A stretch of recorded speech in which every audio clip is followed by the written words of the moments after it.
And we also want to warn you that some images in our next report here are difficult to watch as well. Russian men have been leaving the country in droves ever since Vladimir Putin ordered the mobilization of military reservists to fight the war in Ukraine.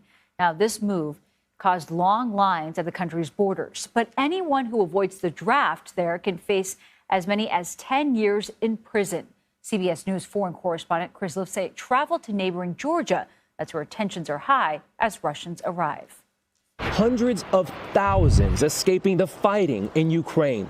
But they're not Ukrainians. Instead, Russians fleeing the draft at home by flooding the border into Georgia. Relieved to avoid the bloodbath of their own country's making, new arrivals crowd into a support group where they learn how to get a bank account, get a cell phone, and simply get by in Georgia's capital, Tbilisi. One of them, Alexei, takes us to the shelter he now calls home after driving 7 days from Moscow Best song with little more than his guitar. Ghostbusters. The thing thinks.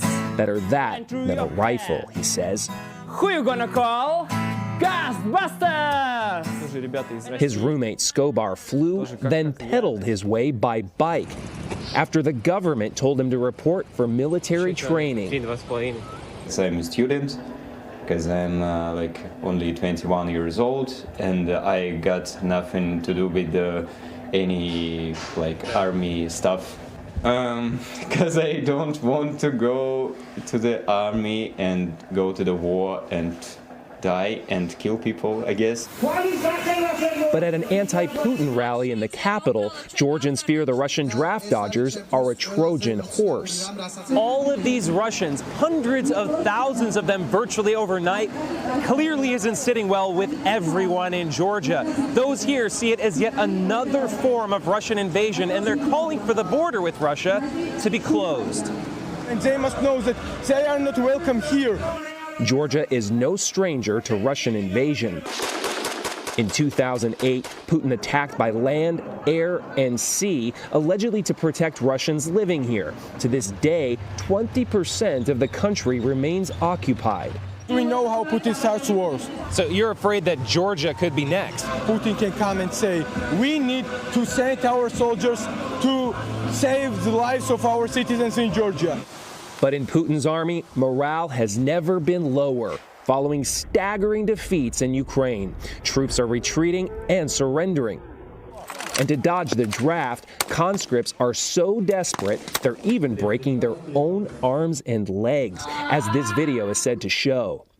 The fear, it's like not something rational, not something logic. You just someday wake up and start to feel it. Love you. Skobar knows how lucky he is to be in Georgia. I'm in safety, that Putin can't kill me or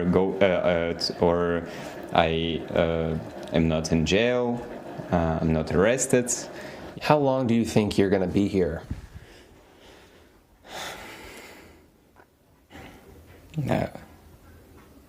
I don't know. I want to work on my old job. I want to live with my family and my girlfriend. So I guess I'll be turned back when the Vladimir Putin will be dead, I guess. And I will be just fine with this.